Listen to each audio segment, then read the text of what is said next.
আমার ভোট আমি দিব, আমার মেধা খাটিয়ে দিব। ম্যাক্সিমাম আমার ছোট। এখন যদি আমি নিরপেক্ষ প্ল্যাটফর্মটা বজায় না রাখি তাহলে এই পরম্পরা মানে এই প্রসেসটা যাতে নষ্ট না হয়, এই জন্যই আমি কারো ফোন ধরি না। সব ঢাকার বাইরে ছিলাম আমি 3 দিন, কাজও ছিল পাশাপাশি বাইরে, আর শুধু আমি যারা কাজ করতেছে আর আমার অফিসের সাথে যোগাযোগ রাখছি, এই আমার অবস্থান। কালকে অনেকবার আর মানে আরমান ভাইয়ের ফোন আমি ধরি নাই কালকে, আজকে এমবিসিতে ঢুকার আগে 5 মিনিট আগে ধরছি যে ভাই আমি কারোর সাথে কথা বলবো না। সামনে কাল বাদে পরশু আমাদের নির্বাচন, আপনারা সবাই অবগত আছেন।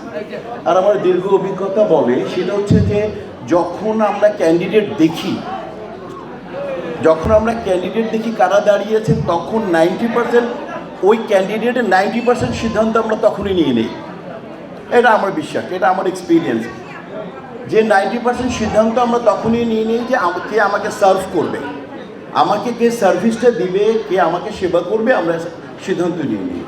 আর নির্বাচনের আগে আচরণ পারফরমেন্স 10% হয়। তা আমার বিশ্বাস অলরেডি সিদ্ধান্ত নেওয়া হয়ে গেছে। আর যেটা আমি বলবো, যেহেতু নিরপেক্ষ শব্দটা আমাকে ক্যারি করতে হবে, ভাল লাগাল, আমিও তো 21টা ভোটই দিব, আমি তো 22টা দিতে পারবো না, আপনারাও পারবেন না। আমাদেরই ভাই বোন, আমাদেরই গুরুজন, আমাদেরই সব নিজস্ব লোকগুলো যদি আজকে শিল্পী সমিতিতে যারা নির্বাচিত হবে আর যারা হবে না তারা কি শিল্পী সমিতির কাজে আসবে না, এই মন মানসিকতা আমি বিশ্বাস করি না।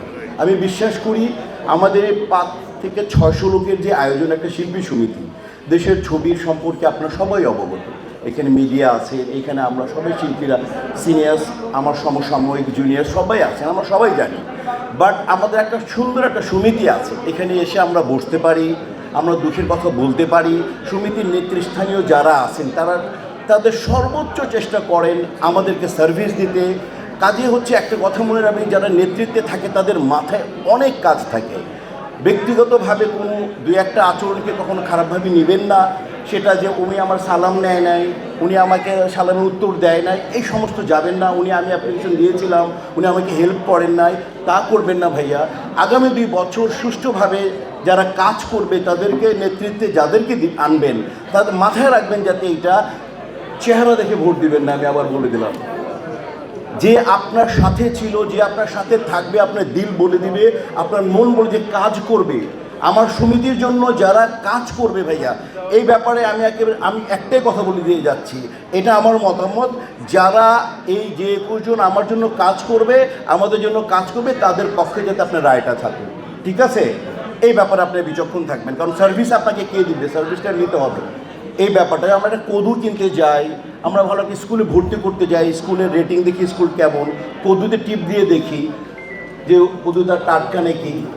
তো সেই জায়গায় 2 বছর আমরা যাদেরকে নির্বাচন করব, আমরা সুন্দর করে সিদ্ধান্ত নিব। তথাকথিত একটা ওয়ার্ড ছিল কি জানি, আমার ভোট আমি যাকে খুশি তাকে দিব, এটা হবে না। ওইটা বাদ, এটা বাদ তাদের, আমার ভোট আমি দিব যাকে খুশি তাকে দেবো না, আমার ভোট আমি দিব, আমার মেধা খাটিয়ে দিব, ঠিক আছে? বিবেক দিয়ে যোগ্য প্রার্থীকে ভোট দেব, পারফেক্ট, এইটা হচ্ছে হ্যাঁ, আমার মেধা দিয়ে আমার ভোট আমি দিব, আমার যোগ্যতা দিয়ে যোগ্য প্রার্থীকে দিব, ঠিক আছে?